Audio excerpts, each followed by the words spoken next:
1, یہ بہت ضروری مضمون ہے، اس کو بہت توجہ سے سنیے۔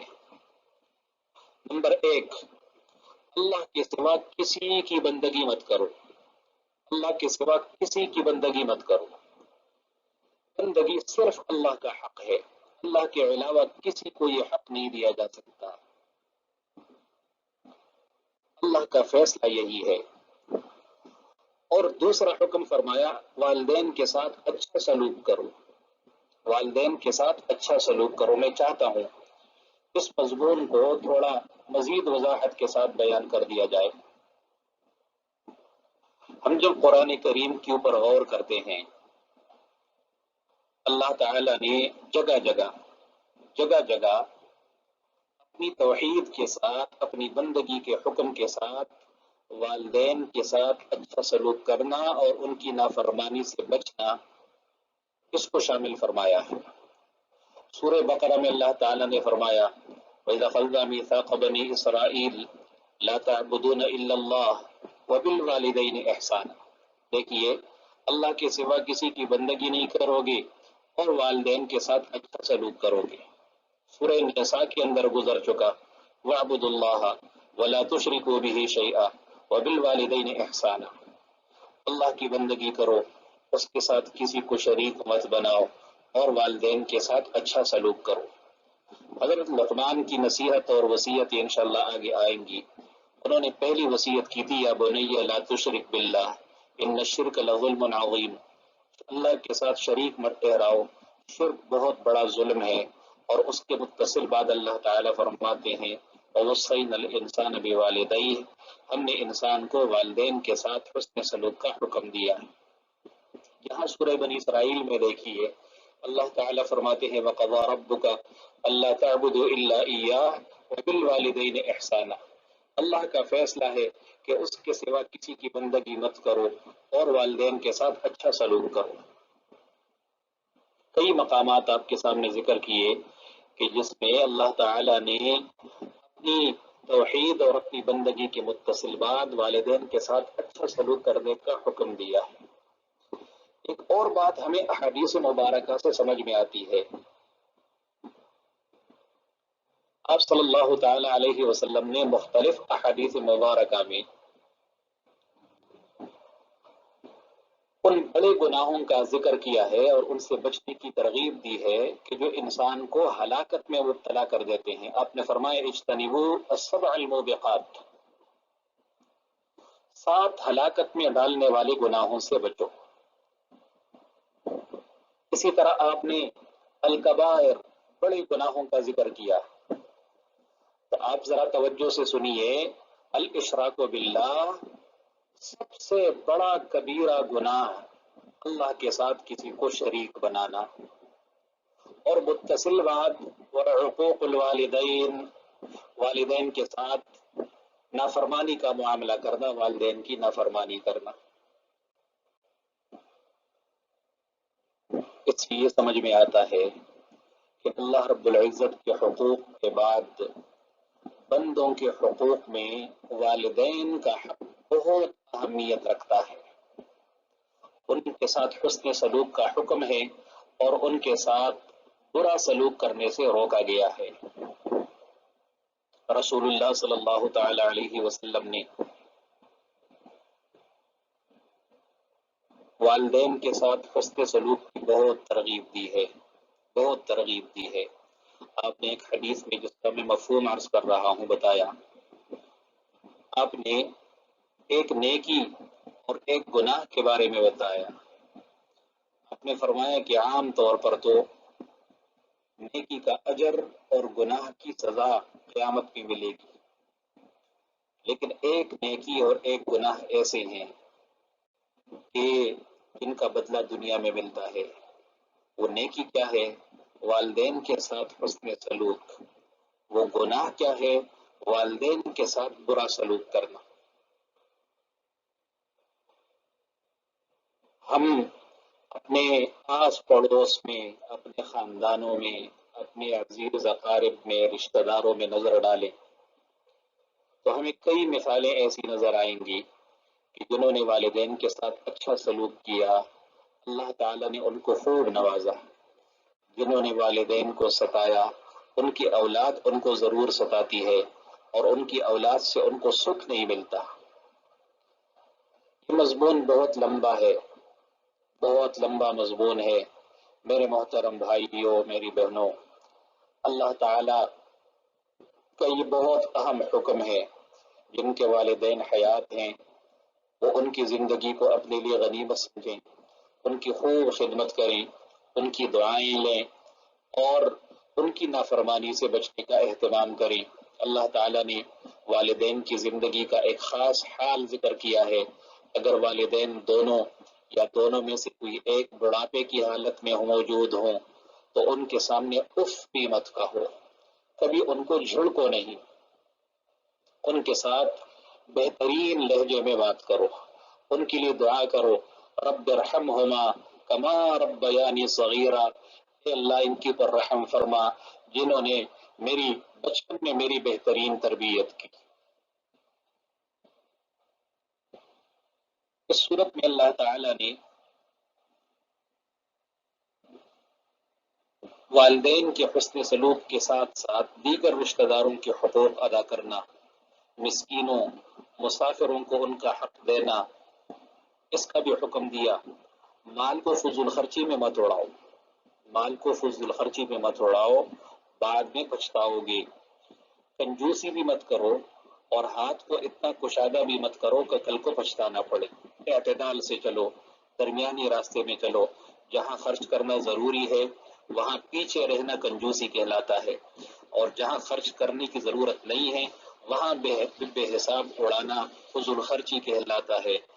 دونوں کام مت کرو، اپنی اولاد کو مفلسی اور غربت کے ڈر سے قتل مت کرو، کسی جاندار کو ناحق قتل مت کرو، زنا کے قریب بھی مت جاؤ، یتیم کے مال میں ناجائز تصرف مت کرو، کسی کے ساتھ وعدہ کرو تو اس کو پورا کرو، ناپ تول پورا کیا کرو، جس چیز کے بارے میں تحقیق نہ ہو اس کے پیچھے مت پڑو، ادھر ادھر کی باتیں مت کرو، زمین پر اکڑ کر مت چلو، اللہ کے ساتھ کسی کو شریک مت بناؤ۔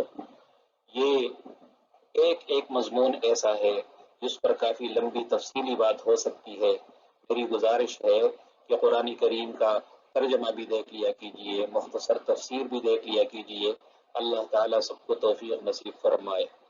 اس صورت میں اللہ تعالیٰ نے قرآن کریم کی عظمت، اس کا اللہ تعالیٰ کی طرف سے معجزہ ہونا، اللہ تعالیٰ فرماتے ہیں لئن اجتمعت الانس والجن، اگر سارے انسان و جنات جمع ہو جائیں اس قرآن جیسا کلام لانا چاہیں، لا یأتون بمثلہ، اس جیسا کلام نہیں لا سکیں گے اگرچہ وہ ایک دوسرے کی مدد بھی کریں۔ اس صورت میں اللہ تعالیٰ نے انسانوں کو جو عزت و عظمت دی ہے اللہ تعالیٰ نے اس کا ذکر کیا ہے، وَلَقَدْ كَرَّمْنَا بَنِي آدم، ہم نے بنی آدم کو عزت دی ہے۔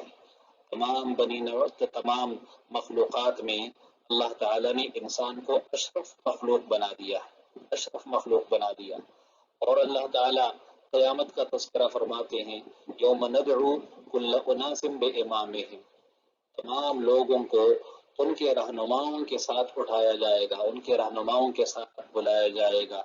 دنیا میں جس کو اپنا رہنما مانا، جس کو اپنا مقتدی تسلیم کیا، اس کے ساتھ اس کا حشر ہوگا۔ اس صورت میں اللہ تعالیٰ نے مشرکین مکہ کے ایک سوال کا جواب بھی دیا ہے کہ جو انہوں نے یہودیوں کے سکھانے پر آپ صلی اللہ علیہ وسلم سے کیا کہ روح کیا چیز ہے، روح کیا چیز ہے۔ اللہ تعالیٰ نے اس کا مختصر جواب دیا قل الروح من امر ربی وما اوتیتم من العلم الا قلیلا، یہ اللہ تعالیٰ کا حکم ہے، اللہ کا حکم ہے، اور اختصار سے یہ بتایا کہ تمہیں بہت تھوڑی معلومات دی گئی، بہت معمولی معلومات تمہیں دی گئی ہیں، تمہارے پاس علم کی بڑی کمی ہے، اس وجہ سے ساری تفصیل اللہ تعالیٰ نے یہاں نہیں بتائی۔ آپ ذرا سوچئے، ایک شخص جیتا جاگتا ہے اور تھوڑی دیر بعد ہم کہتے ہیں اس کا انتقال ہو گیا، اس کے ہاتھ پیر وہی ہیں، اس کی آنکھیں، اس کے کان، اس کے بدن کی کسی عضو میں کوئی عضو کم نہیں ہوا، بال برابر اس کے جسم سے کوئی چیز کم نہیں ہوئی، لیکن تھوڑی دیر پہلے وہ زندہ تھا، اب تھوڑی دیر بعد وہ مرا ہوا ہے۔ کیا چیز نکل گئی؟ اللہ کا امر نکل گیا، اللہ کا حکم نکل گیا۔ اللہ کا امر موجود تھا، یہ زندہ تھا، اللہ کا امر نکل گیا، اب یہ مرا ہوا ہے۔ اس صورت میں اللہ تعالیٰ نے مشرکین مکہ کے بارے میں، مشرکین کے بارے میں یہ بات بھی وضاحت کے ساتھ بیان فرمائی ہے کہ وہ قیامت کے حوالے سے شکوک و شبہات کا شکار ہے، اور وہ کہتے ہیں اذا كنا عظاما ورفاتا انا لمبعوثون خلقا جديدا، کیا جب ہم ہڈیوں میں ہڈیاں بن جائیں گے، ہم پوسیدہ ہو جائیں گے، تو کیا ہمیں دوبارہ زندہ کیا جائے گا؟ اللہ تعالیٰ فرماتے ہیں قل كونوا حجارة او حدیدا، تم پتھر بن جاؤ، ہڈی تو بوسیدہ چیز ہے، وہ تو معمولی چیز ہے، تم بھلے پتھر بن جاؤ، تم لوہا بن جاؤ، یا لوہے اور پتھر کے علاوہ تمہاری نظر میں اور کوئی سخت چیز ہے وہ بن جاؤ، تمہیں دوبارہ ضرور اٹھایا جائے گا۔ تو یہ جواب میں کہیں گے من یعیدنا، کون ہمیں دوبارہ اٹھائے گا؟ تو آپ جواب میں کہیے قل الذی فطرکم اول مرہ، جس نے پہلی دفعہ پیدا کیا تھا وہی دوبارہ اٹھائے گا۔ اللہ فرماتے ہیں یہ آنکھیں میچ کر اور آنکھوں کو گول کر کے میچ کر یہ آپ سے کہیں گے متاہو، یہ کب ہوگا، یہ کب ہوگا، دوبارہ کب اٹھائے جائیں گے؟ اس دنیا کو ہزاروں سال ہو گئے، ہمارے آباء و اجداد کو مرے ہوئے ہزاروں سال ہو گئے، کب دوبارہ اٹھائے جائیں گے؟ وہ دن کب آئے گا؟ آپ کہیے عسیٰ ان یکون قریبا، بہت قریب ہے، ہو سکتا ہے بہت قریب ہو وہ دن، ہو سکتا ہے بہت قریب ہو۔ آپ ذرا تصور کیجئے اگر دنیا کی زندگی لاکھوں سال ہو جائے، لاکھوں سال دنیا کی زندگی ہو جائے، کروڑوں سال دنیا کی زندگی ہو جائے، اور اس کے بعد قیامت قائم ہو، اور قیامت کا ایک دن 50,000 سال کا، ایک دن 50,000 سال کا، جنت و جہنم کی تقسیم کے بعد اور چلے جانے کے بعد پھر ہمیشہ ہمیشہ کی زندگی، جس میں لاکھوں کروڑوں اربوں سالوں کا کوئی حساب نہیں ہوگا، تو وہ ہمیشہ کی زندگی، دنیا کی زندگی جتنی بھی لمبی ہو، اس کی دنیا کی زندگی اس کے مقابلے میں معمولی ہی ہے۔ اس لیے اللہ فرماتے ہیں آپ کہیے قریب ہے کہ وہ وقت آئے گا۔ مشرکین مکہ رسول اللہ صلی اللہ تعالی علیہ وسلم سے جن معجزات کا مطالبہ کرتے تھے، اللہ تعالیٰ نے ان کی مطالبات کو یہاں قرآن کریم میں ذکر کیا ہے۔ یہ اللہ تعالیٰ فرماتے ہیں کہ یہ کہتے ہیں وقالوا لن نؤمن لك حتى تفجر لنا من الارض ينبوعا، ہم اس وقت تک آپ پر ایمان نہیں لائیں گے کہ آپ زمین سے ہمارے لیے کوئی تر و تازہ چشمہ نکال کے دکھائیے، کوئی زمین سے تر و تازہ چشمہ نکال کے دکھائیے تو تب ہم آپ کو مان لیں گے۔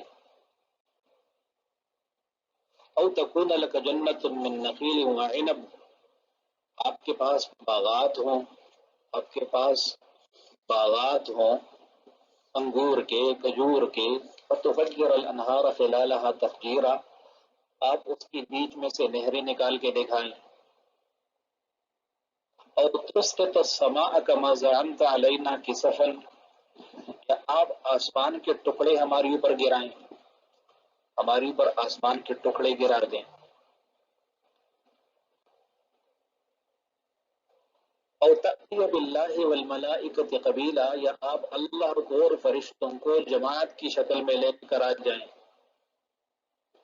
او یکون لک بیت من زخرف، یا آپ کا سونے کا بنا ہوا گھر ہو۔ او ترقی فی السماء، یا آپ آسمان میں چلے جائیں۔ تو اب اگر جواب یہ دیا جاتا کہ آپ صلی اللہ علیہ وسلم تو آسمان پر جا چکے، تو کہنے لگے وَلَن نُؤْمِنَ لِرُقِيِّكَ حَتَّى تُنَزِّلَ عَلَيْنَا كِتَابًا نَقْرَؤُهُ، ہم آپ کے آسمان پر چلے جانے کا اعتماد نہیں کرتے، اس پر ہمیں یقین نہیں ہے، یہاں تک کہ آپ آسمان سے اپنے ساتھ ایک کتاب لے کر آ جائیں کہ جس کو ہم خود پڑھ لیں۔ یہ فرمائشی مطالبات ہوتے تھے مشرکین مکہ کی طرف سے۔ اللہ تعالیٰ فرماتے ہیں آپ جواب میں کہیے سبحان ربی، سبحان اللہ، سبحان اللہ، کیا فضولیات بولتے ہو تم لوگ۔ حل کنت الا بشر الرسول، میں ایک بشر ہوں جو رسول ہے، میں ایک بشر ہوں جو رسول ہے، یہ میرے کام نہیں ہے بھائی۔ اللہ فرماتے ہیں کہ آپ صلی اللہ تعالی علیہ وسلم کی امت سے پہلے بھی جو امتیں گزری ہیں ان امتوں کو ایمان لانے سے اس چیز نے روکے رکھا کہ وہ اس بات کا یقین نہیں کرتے تھے اور کہتے تھے کہ ابعث اللہ بشر اور رسول، اللہ نے بشر کو پیغمبر بنا دیا، بشر پیغمبر کیسے ہو سکتا ہے؟ اللہ تعالیٰ اس کا جواب دیتے ہیں قل لو كان في الارض ملائکۃ یمشون مطمئنین لنزلنا علیہم من السماء ملکا رسولا، اگر زمین میں فرشتے بستے ہوتے، زمین میں فرشتے رہ رہے ہوتے تو ہم آسمان سے فرشتے کو پیغمبر بناتے۔ جب زمین میں انسان رہ رہے ہیں تو انسانوں کو دین سکھانے کے لیے، انسانوں کو دینی تعلیمات دینے کے لیے انسان کا آنا ضروری ہے، ورنہ انسان فرشتوں کی زبان کیسے سمجھیں گے، ان کے اطوار و آداب کو کیسے سمجھیں گے، ان کی ضروریات کو کیسے سمجھیں گے۔ اس صورت میں اور بھی مزید مضامین ہیں، ایک کلپ لمبا ہو رہا ہے، میں اس کو ابھی بھیج دیتا ہوں انشاءاللہ، اور سورہ کہف کا جو حصہ ہم نے پڑھا ہے وہ اگلی کلپ میں کر دیتا ہوں۔ بسم اللہ الرحمن الرحیم۔ سورہ کہف کے اندر بھی جو حصہ ہم نے تلاوت کیا ہے اس میں بہت اہم مضامین ہیں، اور ایک اہم مضمون جو سورہ کہف کی جان کہلاتا ہے، انشاءاللہ تعالی اس کو ذرا وضاحت کے ساتھ، ذرا تفصیل کے ساتھ عرض کر دیتا ہوں۔ سورہ کہف میں اللہ تعالی نے اصحاب کہف کا تذکرہ فرمایا، اور اصحاب کہف کے بارے میں اللہ تعالی نے تفصیل بتائی ہے۔ یہ بھی ان سوالات میں سے ہے جو یہود کے سکھانے پر رسول اللہ صلی اللہ علیہ وسلم سے مشرکین مکہ نے کیے کہ کچھ زمانہ پہلے کچھ نوجوان تھے جو کسی غار میں جا کے گھس گئے تھے، ان جوانوں کا کیا قصہ ہے۔ اللہ تعالیٰ فرماتے ہیں نحن نقص علیک نبأہم بالحق، ہم آپ کو ان کا صحیح قصہ بتاتے ہیں، صحیح قصہ بتاتے ہیں۔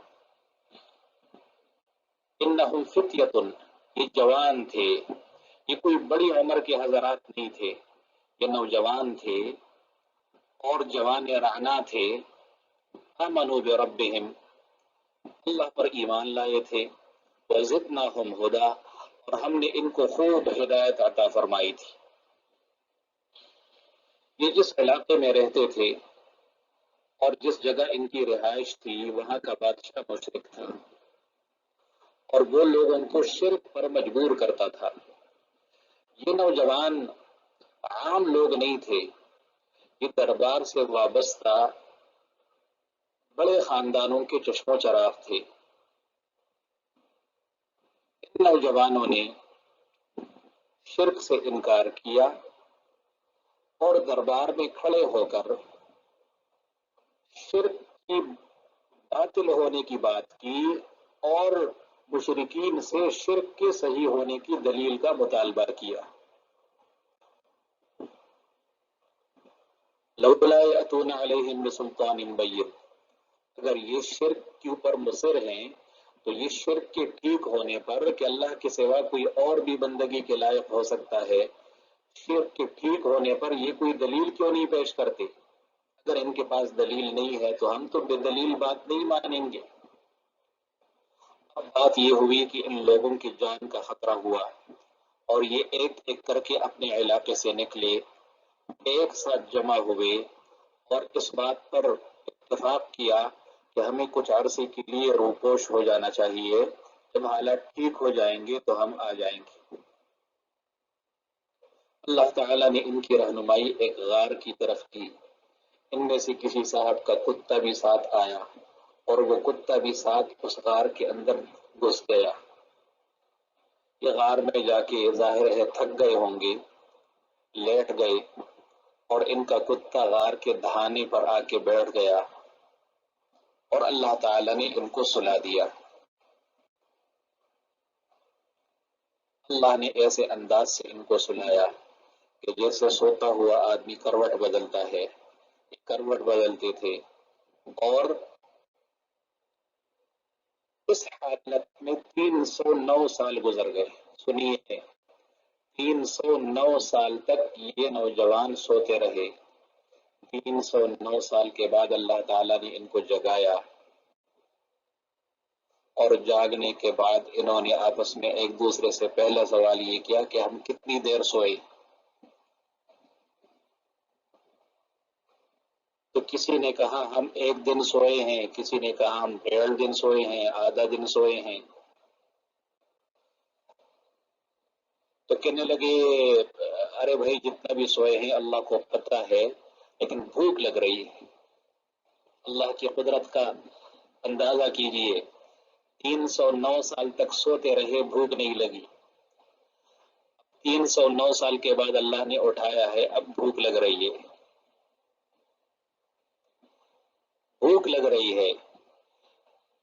پیسے دے کر کسی کو بازار بھیجو، وہاں سے صاف ستھرا حلال کھانا لے کر آئے، لیکن احتیاط کے ساتھ جائے، احتیاط سے آئے۔ ہمارے اس ٹھکانے کا کسی کو پتہ چل گیا تو ہمیں پکڑ کر لے جائیں گے، یا تو ہمیں رجم کر دیں گے، یا ہمیں شرک پر مجبور کریں گے، اس لیے احتیاط سے جائے۔ وہ صاحب جو کھانا لینے گئے، اللہ تعالی کی قدرت سے حالات بدل چکے تھے۔ اس مشرک بادشاہ کا دور ختم ہو چکا تھا، موحد بادشاہ کا دور آ چکا تھا، اور توحید کا دورہ تھا۔ جب اس نے کھانا دے لینے کے لیے 309 سال پرانا پیسہ اور اس زمانے کا سکہ نکالا، تو چونکہ ان نوجوانوں کے گم ہونے کی خبر تھی، سب کو معلوم تھا، بلکہ ان کے ناموں کو ایک تختی کے اوپر لکھ کر سرکاری خزانے میں رکھا گیا تھا کہ اس طرح کے نوجوان لاپتہ ہو گئے ہیں۔ اس وجہ سے سب کو معلوم تھا کہ ایسا ہے۔ اچانک جب پتہ چل گیا تو یہ اس قوم کے ہیرو بن گئے، اور سب نے ان کا خوب استقبال کیا، خوب استقبال کیا۔ ایک اور مسئلہ جو اللہ تعالیٰ نے ان کے جاگنے کے اوپر حل فرمایا، وہ یہ تھا کہ قوم کے آپس میں اس بات کا اختلاف ہو رہا تھا۔ کچھ لوگ یہ کہتے تھے کہ مرنے کے بعد دوبارہ جب زندہ ہوں گے، قیامت والے دن جب دوبارہ زندہ ہوں گے تو صرف روح زندہ ہوگی، ہمارا جسم زندہ نہیں ہوگا، اس لیے کہ جسم تو مٹی میں مل چکا ہوگا، روح تو ہمیشہ رہنے والی چیز ہے، وہ تو رہے گی، لیکن یہ بدن تو نہیں ہوگا، جو یہ تو مٹی میں مل جائے گا۔ اور دوسرے لوگوں کا کہنا یہ تھا کہ نہیں، روح بھی ہوگی اور بدن بھی ہوگا، جسمانی طور پر اللہ تعالیٰ دوبارہ اٹھائیں گے۔ اللہ تعالیٰ نے ان لوگوں کی بات کو وزنی بنانے کے لیے ان کو جگایا، اور وہ جو صرف روح کے نشر کے اور روح کے دوبارہ اٹھائے جانے کے قائل تھے، وہ بھی اپنی بات سے پیچھے ہٹ گئے کہ جو اللہ تعالیٰ 309 سال تک جسم سمیت لوگوں کو سلا کر اٹھا سکتا ہے، وہ اللہ دوبارہ قیامت کے دن ان اجسام کو دوبارہ کیوں نہیں بنا سکتا؟ اللہ تعالیٰ نے وہ مسئلہ بھی حل فرما دیا۔ لوگوں کے اتفاق سے ان لوگوں کی جگہ کے اوپر ایک یادگار بنائی گئی، مسجد بنائی گئی، اور بڑی آؤ بھگت ہوئی۔ اللہ تعالیٰ نے ان کو دوبارہ موت دی، پھر اس کے بعد وہ پکے انتقال کر گئے۔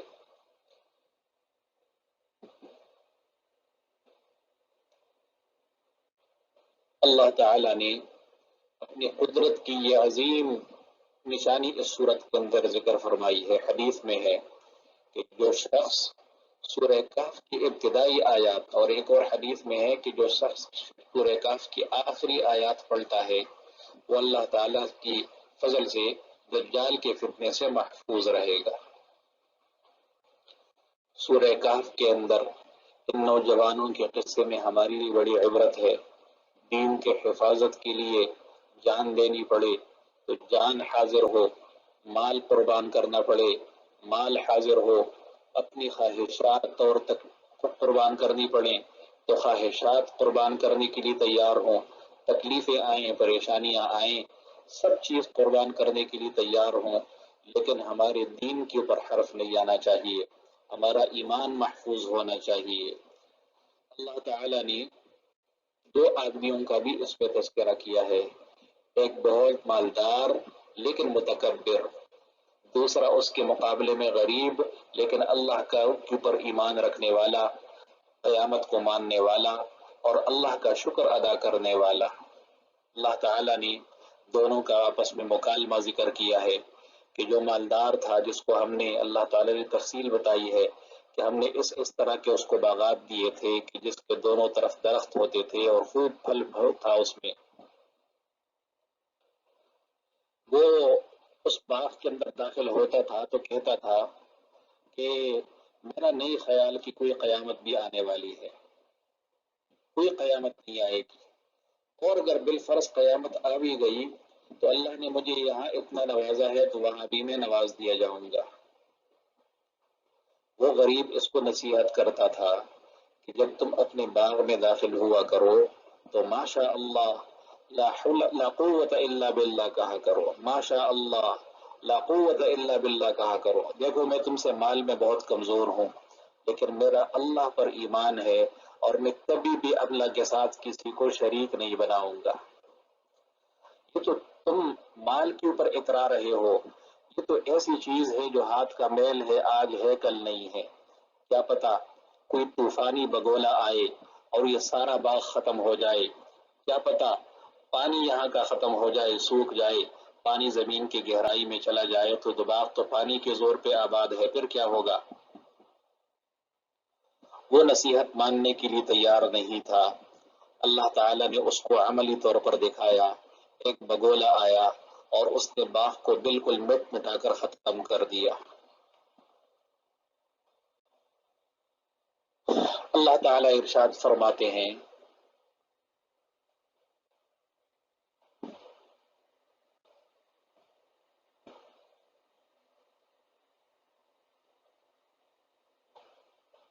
کہ جب وہ بگولا آیا اور اس کا وہ باغ ختم ہو گیا فَأَصْبَحَ يُقَلِّبُ كَفَّيْهِ عَلَى مَا أَنفَقَ فِيهَا وَهِيَ خَاوِيَةٌ عَلَى عُرُوشِهَا، وہ باغ زمین کے اوپر گرا پڑا تھا اور وہ کہتا تھا کہ کاش میں اللہ کے ساتھ کسی کو شریک نہ بناتا۔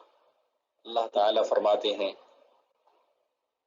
آپ لوگوں کے سامنے دنیا کی زندگی کی مثال بیان کیجیے، وَضْرِبْ لَهُمْ مَثَلَ الْحَيَاةِ الدُّنْيَا، دنیا کی زندگی کی مثال ایسے ہے کہ جیسے ہم نے آسمان سے پانی اتارا، بارش ہوئی، بارش سے بنجر زمین آباد ہوئی، سبزہ اگا، سبزہ کے اندر طاقت آئی، پودے بڑے ہو گئے، جوان ہو گئے، جوانی کے جوبن پہ آئے، پھر اس کے بعد پیلا ہونا شروع ہو گئے اور پیلا ہونے کے بعد مٹ مٹا گئے، ختم ہو گئے۔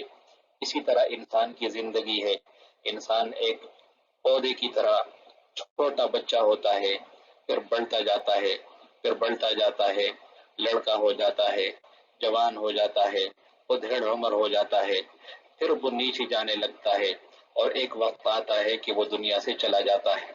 اس لیے دنیا کی مال و دولت پر اترانا نہیں چاہیے، تکبر اور غرور کا مظاہرہ نہیں کرنا چاہیے۔